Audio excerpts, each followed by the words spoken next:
Good morning, this is lesson number 3. So your workbook is lesson number 3 and it is on ownership and liability, and we're going to discuss today partnership. So lesson for year 9, lesson number 3, same to go for your workbook, and it's ownership and liability partnerships.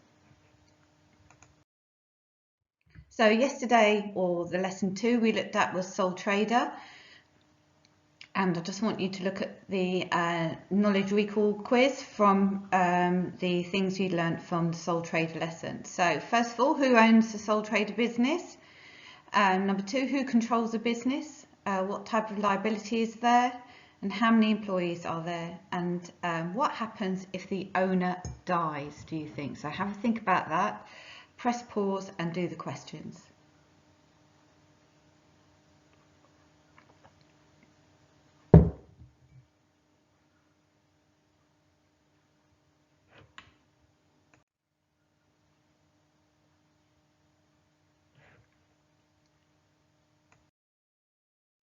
So all the answers then, I hope you were able to answer those correctly. So who owns the sole trader business? The sole trader, the owner of the company.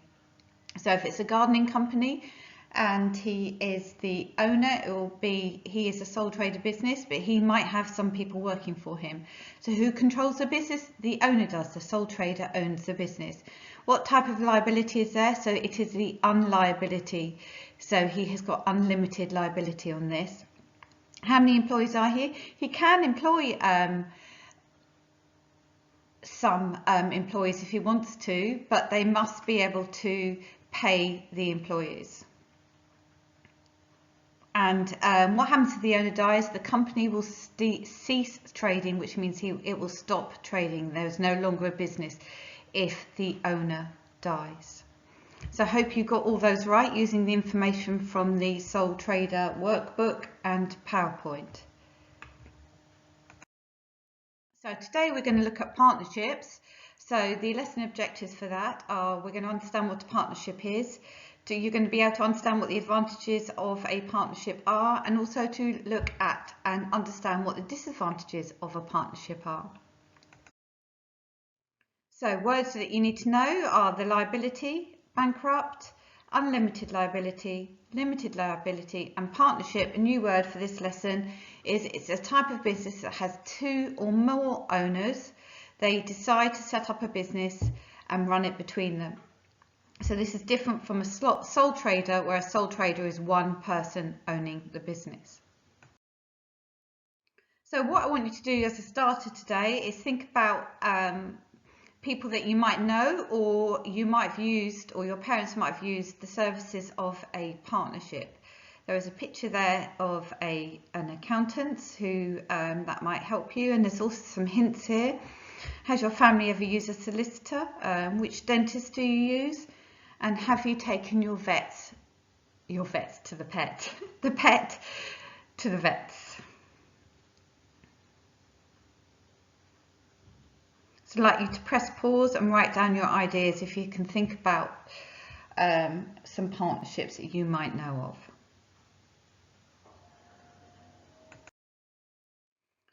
So here are some ones that I have got down. So solicitors is usually a partnership, a dentist, doctors, and there are some others, so hopefully you might have thought of some others if you can see the picture next door to the other ones. So vets might also be a partnership.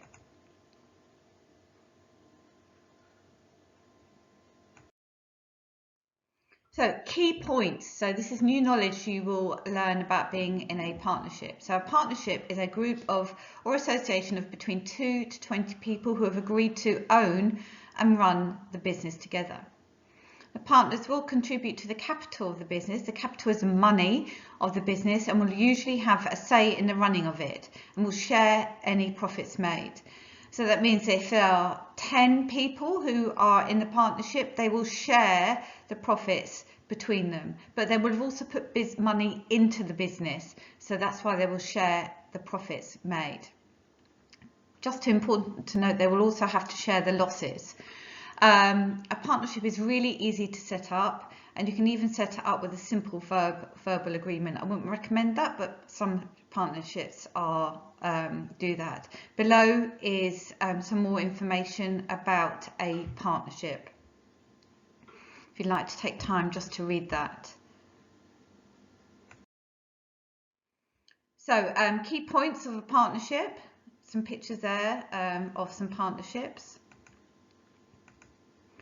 So partnerships are often found with businesses that provide a professional service, such as lawyers, doctors and accountancy practices.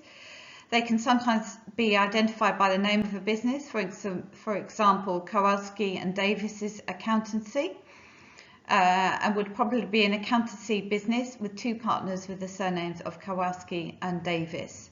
So if you have a look here on the right hand side, the Smith partnerships. So it might be Mr. Smith and another Smith who have set up a partnership of solicitors.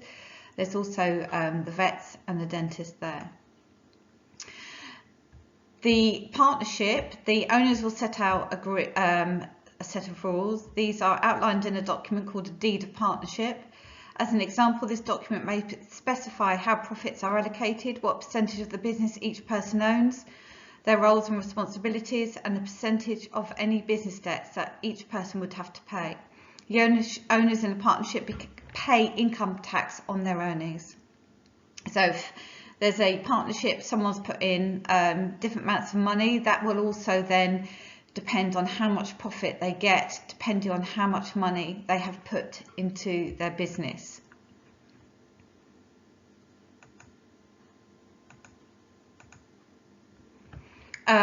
It's also to note that usually in an ordinary partnership, all the partners have unlimited liability. This means that each partner is jointly and individually liable for all the partnership debt. Some partnerships do have limited liability, which separates the owners from the legal entity of the business.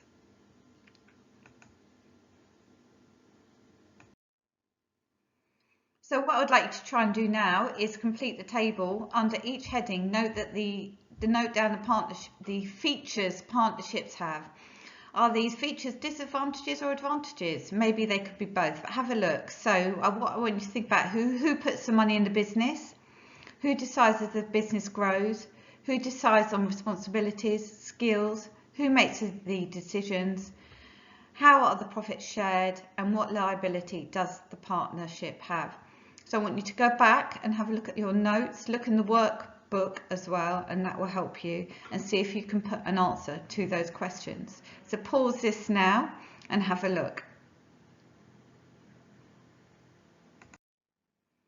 So here are the answers. So who puts money in the business? All the partners put an amount of money in.